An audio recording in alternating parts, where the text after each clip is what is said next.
sure, sure.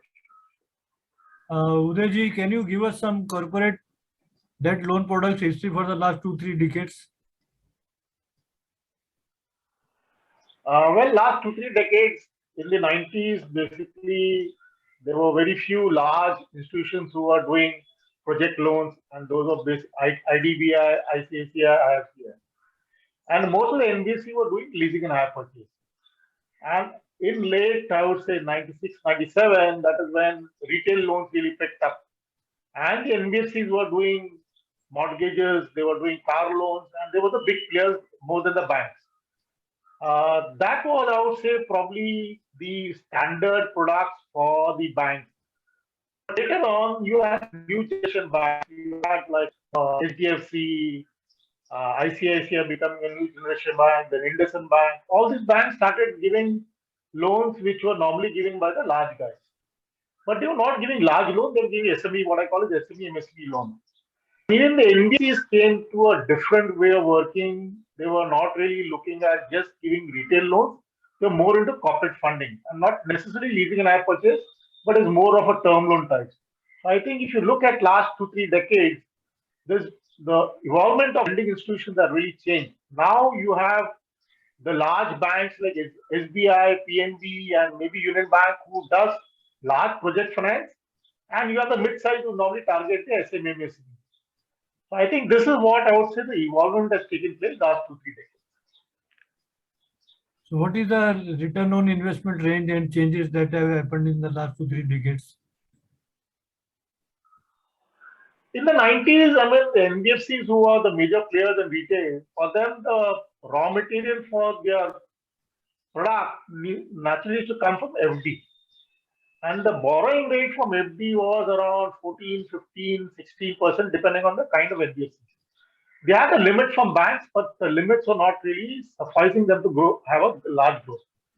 And that is the reason you had lending institutions like giving 17, 18, 19, and this was a normal product for retail product. Even mortgages were given at 15, 16%.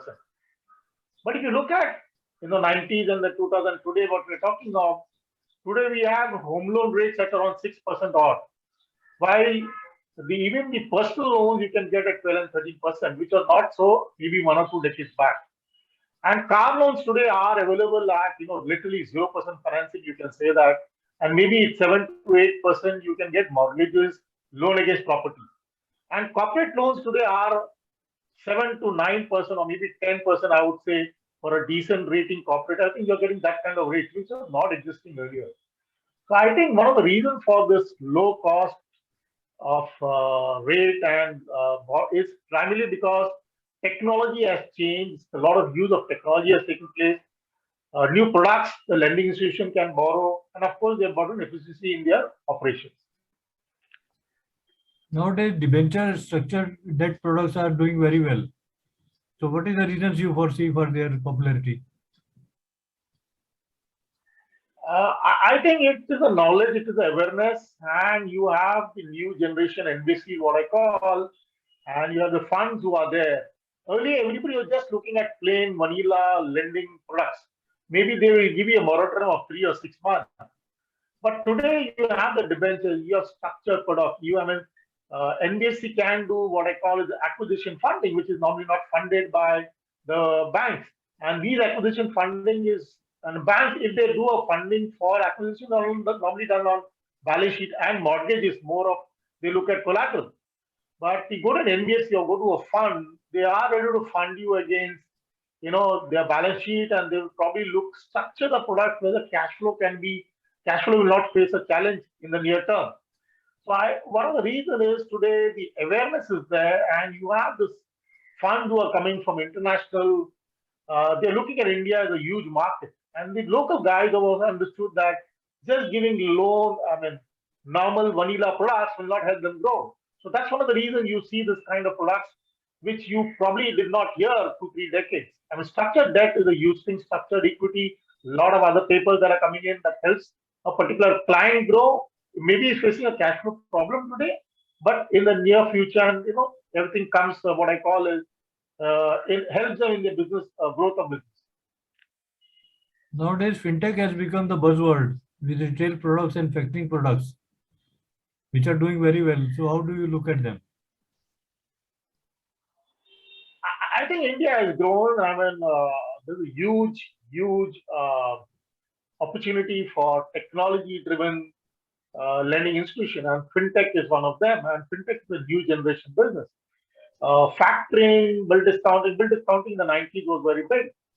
Commercial paper was very big in the 90s, but today you have the factoring company who just you go to an online website and you upload your bills and you can get your payment within 2 3 working days. So which are not so earlier. And today technology has allowed fintech companies to grow big. You have fintech companies who are giving personal loans with just a civil rating and your KYC, they can disburse a loan within 1 week, which was not the case earlier. And they do not have a physical branch everywhere. They probably have a hub and spoke model. So they may be having 2 or 3 offices spread across, but they do business across India. So I think fintech has grown purely one, the technology is aligning them, the growth is spread across India can be done sitting in one particular place, and also they get a better ROI on doing this kind of business. So with the Indian recovery now reaching pre-pandemic and projected to India being the fastest growing economy, what is your view for next few couple of years? Well, I think today India is the flavor of the season. I mean, you have Geeta Gopinath, who's already mentioned that India is doing 9% odd. I mean, maybe it may be 9, it can be 9.5, but still we are 9% plus. And China is doing 4%. I think nobody is near our growth rate. And we are talking this growth rate will sustain, will grow in next 2 3 years. So the reason is today India has a very good open policy, culture of banking and lending institution is very credible.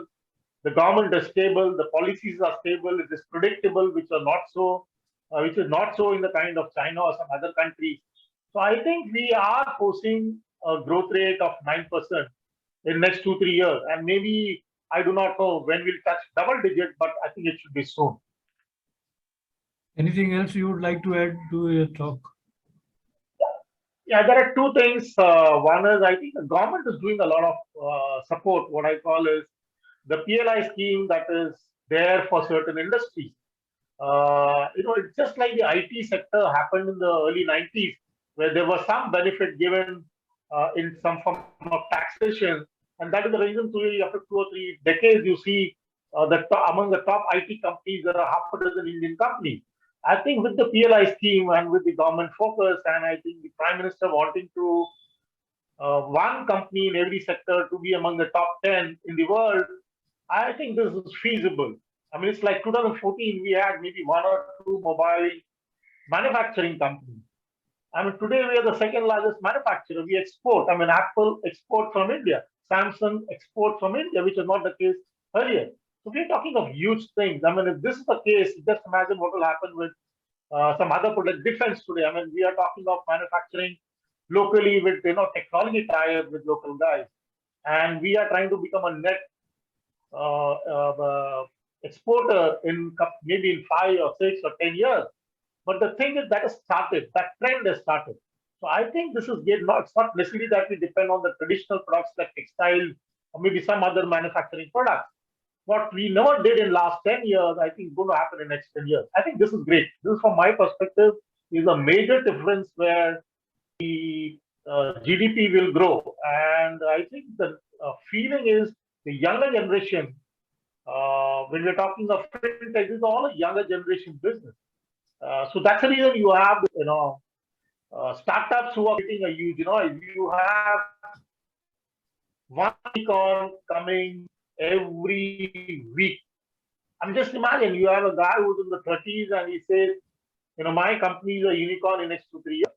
And today we have maybe around 50, 60. I think in maybe next 1 year, I think we should be crossing 100. And we are the second or third startup country in the world. This all put together, I think, places India in a very, very good platform. So nice talking to you, sir.